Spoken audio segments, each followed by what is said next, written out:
On this edition of The Exchange, Nestlé and Renault tell us why the circular economy is crucial to the future of these mega brands. Welcome to The Exchange. I'm Guy Schoen, bringing you the biggest news and interviews from all around the business world. Now, the term circular economy was first used by the American economist Alan Keyes back in 1988. It's since become one of the most talked about ideas in the business world, bringing together themes like recycling, reducing waste, stimulating innovation, and creating sustainable jobs. Research by the World Economic Forum indicates that the circular economy offers a huge $4.5 trillion economic opportunity. And with circularity also comes efficiency. The consultancy firm Accenture predicts that car makers taking a circular approach to manufacturing could potentially enjoy a boost in profits by 150%.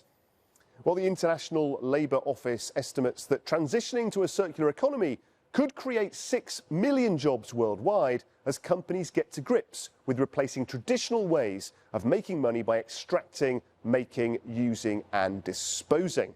One famous company wrapped up in this quest for sustainability is Nestlé. The maker of Nespresso, San Pellegrino and Kit Kat is the largest food and beverages company in the world. The 150-year-old firm has over 250,000 employees, hundreds of factories, and sells products in 186 different countries. So how can Nestlé make sure that business conducted on such a colossal scale doesn't damage the planet? Well, let's speak to one of the key people in charge of circularity at Nestlé, Jody Russell. Jody, you've got this grand vision where none of your packaging will harm the planet. How close are you to making that a reality? In terms of our approach, and you have it right, where our vision is that none of our packaging ends up in landfills or as litter.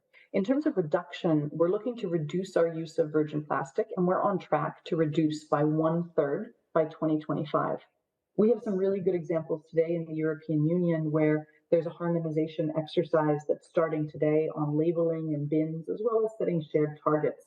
And these types of examples of legislation give us hope that we can simplify participation for consumers as well as compliance for businesses and focus on what's most important, which is getting the right result and ensuring that no packaging ends up as litter or in landfills.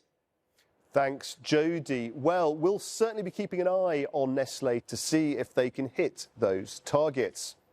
Another firm at the forefront of making circularity its main business strategy is the French auto giant Renault. The auto industry dumps massive amounts of not only waste, but toxic chemicals and metals into landfills each year. But Renault wants to turn the tide. We sent Cyril Fanares to the firm's refactory plant just outside of Paris to find out how circularity is applied. Hello, Guy. 11 million cars end their life every year in Europe. But did you know that 85% of the materials used to make cars can be recycled? I'm here in front of what Renault Group is presenting as the first European circular economy site dedicated to mobility. It's a huge project. Let's have a look. Renault launched the refactory project 2 years ago and hopes it will generate 200 million euros in turnover by 2025. Part of the project is this new workshop, able to refurbish 150 old cars a day. From mechanical to paintwork, in less than a week, the cars look new. They're photographed and sold again. In this other building, 200 workers are able to remanufacture over 1,600 different car pieces. Not only do we produce engine and gearbox with the same quality requirement than the new one by using refurbished parts coming from old engine, but in the same time, it's allow us by the cost reduction of the value chain to provide our customer with an alternative 30% cheaper than the new one. To federate an ecosystem around its brand, the group has just launched a startup hub dedicated to the circular economy. The idea is between Renault and the startup is to share all together. Renault brings some knowledge from industrial and circular economy, and startup bring their agility and the way they want to innovate. One of the main ways that circularity can be efficiently applied is through design.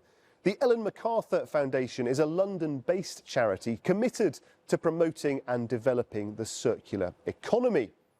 Joe Isles is Design Programme Lead at the Ellen MacArthur Foundation. Welcome to the show, Joe. Tell us then, how does thinking about design contribute to the circular economy? Well, really, everything around us is designed, from the food that we eat to the clothes that we wear, the buildings that we live and work in, and the systems which provide those things, that provide food or energy or mobility or medicine. And when we design, whether we know it or not, we're really making decisions about how those things work. It's not just about treating the symptoms of an economy that's broken or systems that are broken, but about designing by intention so that products and services and systems are circular and regenerative. And what that means is, when we engage in design, what's the first line on the design brief? I believe it should be, does this creation, does this service fit within a circular economy? Thank you, Joe, for your insights. So, rethinking design then as a tool for change. Now it's time for our regular feature, Business in 60 Seconds. Start the clock. The World Economic Forum's annual meeting takes place in Davos. More than 2,500 world leaders and business executives are gathering to discuss and debate topics under the theme Cooperation in a Fragmented World. It also marks the event's return to being held in January after having been moved to the spring during the pandemic. Schlumberger posts its results for the fourth quarter. The oil drilling giant had a bumper year of earnings in 2022 as equipment sales surged on high oil and gas prices. The firm has cited the Middle East as a region that will drive the next phase of growth over the next few years. And United Airlines releases its fourth quarter earnings. The carrier has been seeing a sharp increase in bookings despite growing risks of an economic recession.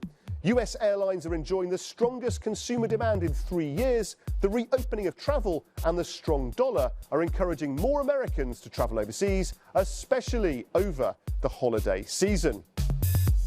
2.5 seconds to go. Not bad at all. The global companies that make our food, clothes and cars have a gigantic responsibility, feeding the world affordably, giving people the products they love, creating new jobs and at the same time solving the climate crisis. It's one of the biggest tests business has ever faced.